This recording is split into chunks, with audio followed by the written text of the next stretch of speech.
আসসালামু আলাইকুম। আর নতুন একটা ভিডিওতে আপনাদেরকে স্বাগতম জানাই। আসলে আজকের বিষয়টা হইতেছে আমাদের পাসপোর্ট নিয়ে কিছু কথা বলবো, আপনাদের সাথে শেয়ার করব। আপনারা প্রথমে যে ভিডিওটা দেখলেন এটা হইতেছে বুরাইদে একটা ছোট্ট একটা পাসপোর্ট অফিসের ভিডিওর কিছু চিত্র আপনাদেরকে দেখাইলাম। তো বেশ কিছুদিন আগে আমি পাসপোর্ট করার জন্য বুরাইদে আপনার এখানে একটা শাখা আছে, পাসপোর্ট অফিসে একটা শাখা আছে। তো আমি এখানে গেছিলাম পাসপোর্ট করার জন্য, রিনিউ করার জন্য, যেহেতু আমার পাসপোর্টের মেয়াদ শেষ। এই কারণে এখানে যাওয়ার পরে যে দৃশ্যগুলো দেখলাম তা তো আপনারা প্রথমে দেখছেন ভিডিওতে, যে কী পরিমাণের ভিড় এইখানে। তো আমি আসলে এই বিষয়ে ছোট্ট করে আপনাদের সাথে কিছু কথা বলবো, আশা করি সবাই পুরো ভিডিওটা দেখবেন। আমরা যারা প্রবাসী আছি অনেকেই হয়তো বা 16 ঘন্টা, 8 ঘন্টা, 9 ঘন্টা, 10 ঘন্টা, 12 ঘন্টা, আমরা 18 ঘন্টা, 19 ঘন্টা অনেক আমরা ডিউটি করি। আমাদের সাপ্তাহিক ছুটি হইতেছে সৌদি আরবে, সাপ্তাহিক ছুটি হইতেছে আপনার শুক্রবার দিন। তো শুক্রবার দিন আসলে আমরা সবাই চাই একটু রেস্ট করবো, বাসায় হাতের কিছু কাজ থাকে, রান্নাবান্নার কিছু কাজ থাকে। অনেকেই এক সপ্তাহ পর আসলে আপনার কাপড় চোপড় সব কিছু মানে ধোয়া লাগে।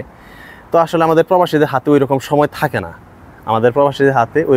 থাকে না, তো এইখানে যাওয়ার পরে দেখলাম যে মহিলার থেকে শুরু করে মেয়ে মানুষ, আমাদের বাংলাদেশে আমরা ছেলেরা, লম্বা লাইন, বিশাল লাইন। আমি 8টার সময় গেছি, আমি আসছিলাম ওই দিন আপনার দুপুর 1টা না 1:30টার সময়, তখন আমি সিরিয়াল পাইছি। তো আসলে একটা কথা বলি যে আমাদেরকে এই পাসপোর্ট করার সিস্টেমটা আপনারা মানে বর্তমানে যে সরকার আছেন আপনারা আমাদের এই পাসপোর্ট করার সিস্টেমটা সহজ করে দেন, এটারে ডিজিটাল সিস্টেমে অনলাইন করে দেন আমাদেরকে, যেন আমরা অনলাইনে এই পাসপোর্টগুলো আমরা করতে পারি।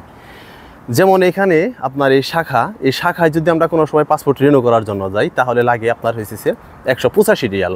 আর যদি আমরা রিয়াদ অথবা জেদ্দার থেকে যদি আমরা পাসপোর্ট করি তাহলে লাগে 125 রিয়াল। এই শাখার থেকে করলে আমাদের সব সময় 60 রিয়ালের মতো আসলে আমরা বেশি চার্জ দিতে হয়। টাকা কোনো ফ্যাক্টর না, সমস্যা নেই, টাকা হয়তো বা ওই রকম না, কিন্তু যে একটা পেরেশানি, একটা হয়রানি, এটা আসলে আমাদের অনেকেই আসলে ওইভাবে করতে হয় না। এখনও অনেক প্রবাসী আছে যাদের পাসপোর্ট আপনার এই মেয়াদ হয়তো বা উত্তীর্ণ হয়েছে, কিন্তু আমরা আসলে ওই সময়ের জন্য করতে পারতেছি না। আর একটা কথা বলি, এখন বর্তমানে ডক্টর ইউনূস স্যার আপনি আছেন, ক্ষমতায় আছেন, আলহামদুলিল্লাহ। আমরা আশা করি আপনার কাছ থেকে আমাদের প্রবাসীদের জন্য আপনি আসলে দেখার মতো কিছু করবেন আমাদের জন্য, যে আমরা বলতে পারি না এটা আসলে আমাদের জন্য ডক্টর ইউনূস স্যার করে দিয়ে গেছে আমাদের প্রবাসীদের জন্য। এর আগে যে সরকার ছিল আপনার শেখ হাসিনা সরকার, তখন তো আসলে আপনার এই যে কিছু এমপি মন্ত্রী ছিল, যেমন আমি প্রথমে এক কথাই বলবো, লিকসন চৌধুরী, মেবি ওনার নাম।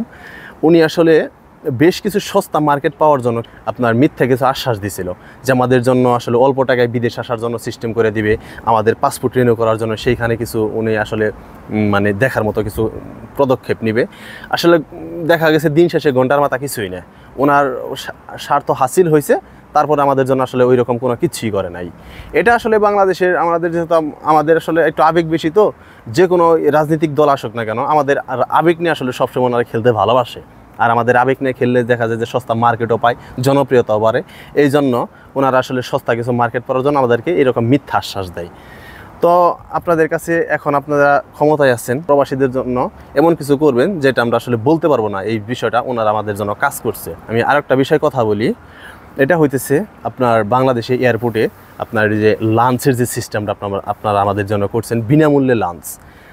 আসলে বিষয়টার জন্য আপনাদেরকে মানে ধন্যবাদ জানাই, সর্বপ্রথমে ধন্যবাদ জানাই। কিন্তু তারপরেও আমরা একটা কথা বলি যে আমরা যারা প্রবাসী আছি 5 বছর, 6 বছর, 3 বছর পরে যারা আমরা দেশে যাই ছুটিতে, তখন আসলে আমরা ওই লাঞ্চের জন্য ওয়েট করি না। ওই লাঞ্চের জন্য আমাদের আসলে ওয়েট করার মতো ভিতরে ওই রকম মানে ধৈর্য থাকে না। তখন আমরা কখন লাগেজ সব কিছু নিয়ে তাড়াতাড়ি আমরা ফ্যামিলির সাথে সাক্ষাৎ করব, ফ্যামিলি বাইরে মানে আমাদের জন্য ওয়েট করতেছে, কখন তাদের সাথে আমরা মিট করব, আমরা আসলে ওই চিন্তায় থাকি। তখন আমাদের ভিতরে তখন এইরকম একটা কাজ মানে অনুভূতি কাজ করে, আমরা কখন এয়ারপোর্ট থেকে বের হব আর কখন ওনাদের সাথে আমরা কথা বলবো বা দেখা করব, যেহেতু দীর্ঘদিন পরে আমরা দেশে গেছি।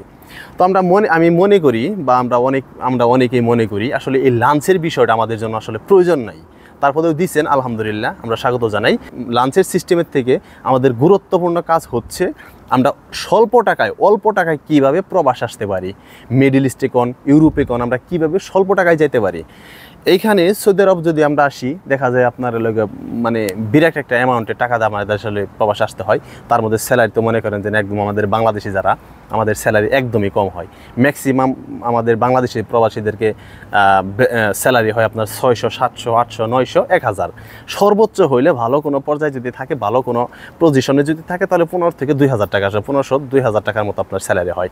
তো আপনারা এই বিষয়গুলোতে খেয়াল দেন, এই বিষয়গুলোতে ধ্যান দেন যে আমাদের প্রবাসীদেরকে বেসিক স্যালারিটা কীভাবে বাড়ানো যায়, আমাদের ওই বিদেশ থেকে মানে দেশ থেকে আমরা বিদেশ কীভাবে স্বল্প টাকা আসতে পারবো, অল্প টাকা আসতে পারবো, এই বিষয়গুলোর আপনারা একটু খেয়াল দেন। যদি আমাদের বেসিক স্যালারি ভালো হয়, আমাদের যদি বেতনটা ভালো হয়, তাহলে দেশের রেমিটেন্সও কী হবে, উন্নয়ন হবে, বৃদ্ধি পাবে। তো আসলে এই বিষয়গুলো দেখবেন আশা করি।